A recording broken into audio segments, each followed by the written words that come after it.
ಆಶೆ ಆಗಿದೆ. ಹಾಗೆ ಇವತ್ತಿಲ್ಲಿ ಸಹಜವಾದ ಹಿಂದೆ ಎಲ್ಲ ನಮ್ಮಲ್ಲಿ ಹಳ್ಳಿಗಳಲ್ಲಿ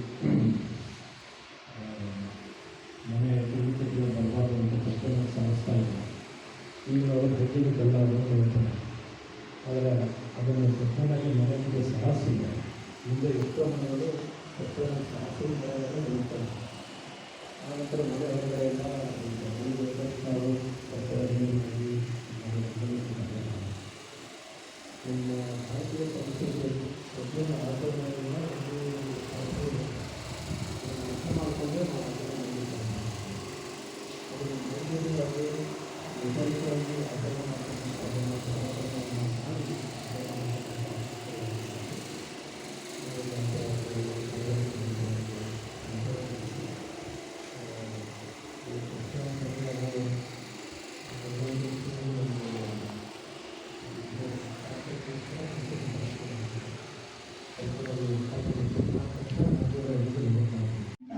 ಬೆಳೀತಾ ಇರುವಾಗ ಸ್ವಾಮೀಜಿಗಳನ್ನ ಭಾಳ ಹತ್ತಿರದಿಂದ ನೋಡಿದ್ದೀನಿ.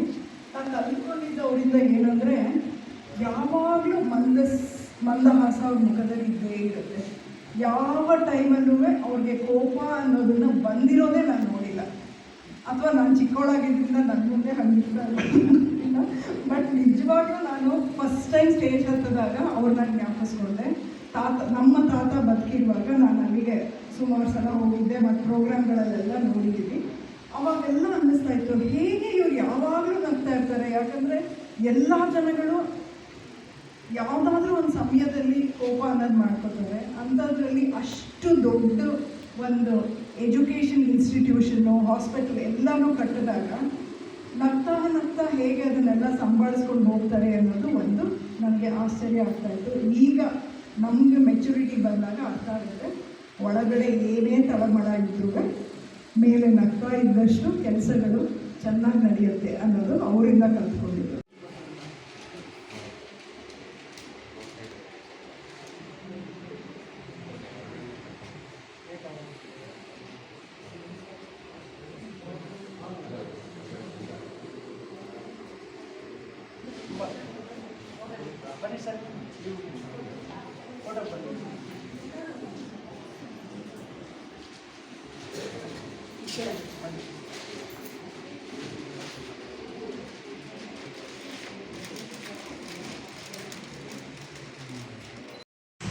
ಇದು ಆಹ್ವಾನ ಪತ್ರಿಕೆಯಲ್ಲಿ 12 ಗಂಟೆ ಹಾಕಿದೆ.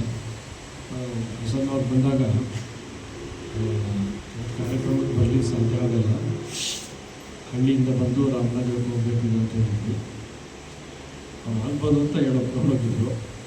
ಆಮೇಲೆ ಮಹಾಲಕ್ಷ್ಮಿ ಹತ್ರ ಫೋನ್ ಮಾಡಿಸಿದ್ರು, ಸ್ವಾಮಿಯವರನ್ನು ಹೋಗುವಾಗಲಾರ ಒಂದು 10 ನಿಮಿಷ ಬಂದೋಗ್ಲಿ ಅಂತ. ಸೊ ಬಂದದ್ದು ಸಂತೋಷ ಆಗಿದೆ. ಇಲ್ಲಿ ಶಿವಮೊಗ್ಗದ ಮಹಿಳಾ ಉದ್ದೇಶ ಕೈಗಾರಿಕಾ ಸಹಕಾರ ಸಂಘದಿಂದ ತಯಾರು ಮಾಡ್ತಾ ಇರುವಂತಹ ವಸ್ತುಗಳನ್ನು ಪ್ರದರ್ಶನಕ್ಕೆ ಮತ್ತು ಕೊಡುವವರು ಕೊಳ್ಳುವವರು ಒಂದು ಸಮಾವೇಶ ಮಾಡಿದ್ದಾರೆ. ಬಹಳ ವರ್ಷಗಳಿಂದ ಇದನ್ನು ನಡೆಸ್ಕೊಂಡು ಬರ್ತಾ ಇದ್ದಾರೆ. ಹಿಂದೆ ಪ್ರಸನ್ನ ಪರೇಶ್ ಕೂಡ ಕೈಗೂಡಿಸಿದ್ರು ಬೆಂಗಳೂರಿನಲ್ಲಿ ಕೂಡ ಒಂದು ದೇಸಿ ಮಳಿಗೆಯನ್ನು ಪ್ರಾರಂಭ ಮಾಡಿದ್ರು.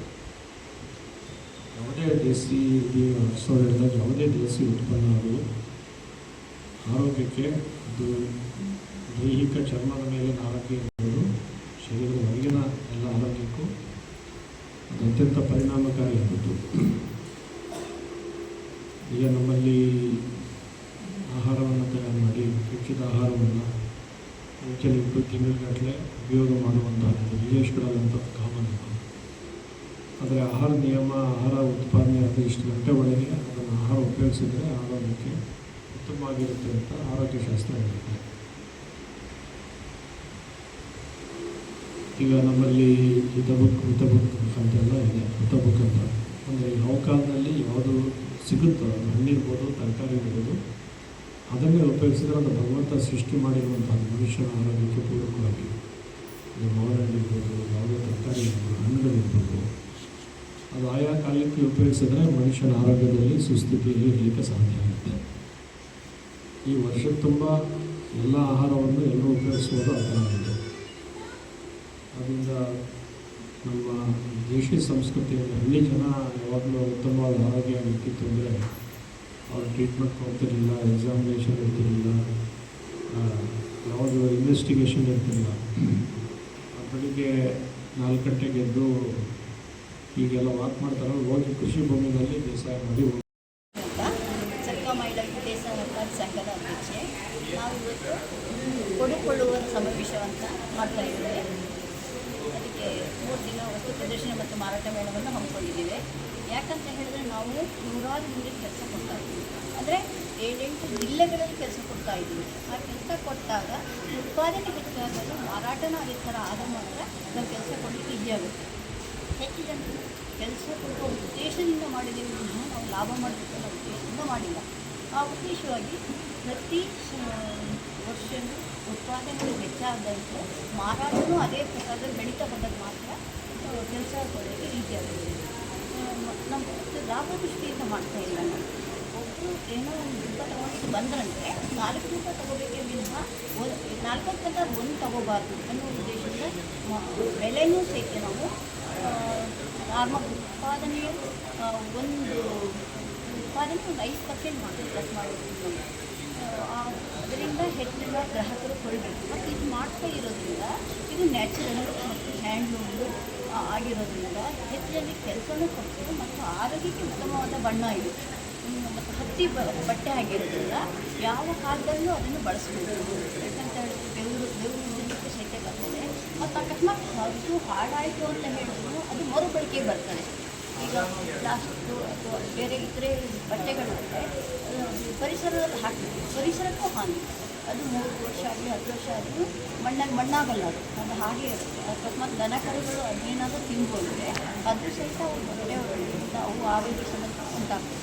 ನಾವು ಕಾಟನ್ ಬಟ್ಟೆ ಹಾಕಿರೋದ್ರಿಂದ ನೀವು ಎಲ್ಲೇ ಮಣ್ಣೊಳಗೆ ಹಾಕಿದ್ರೆ ಮಣ್ಣಾಗಿ ಹೋಗ್ತದೆ, ಹರಟು ಹೋಗಿದ್ರು ಅದು ಮರುಬಳಕೆ ಬರ್ತದೆ. ಮಕ್ಕಳಿಗೆ ಕಲಿಸ್ಬೋದು ಅಥವಾ ದೊಡ್ಡವರು ಬದಿಬೋದು, ಹಾಕ್ಬೋದು, ರುಚಿ ಮುರಿಯೋದು, ಅದನ್ನು ಕೌದಿ ರೂಪದಲ್ಲೋ ಅಥವಾ ಮಸಿ ಬಟ್ಟೆ ರೂಪದಲ್ಲಿ ಯಾವುದೇ ರೀತಿಯಾದರೂ ಮರುಬಳಕೆ ಆಗ್ತದೆ. ಮತ್ತು ನ್ಯಾಚುರಲ್ ಬಣ್ಣ ಆಗಿರ್ತದೆ.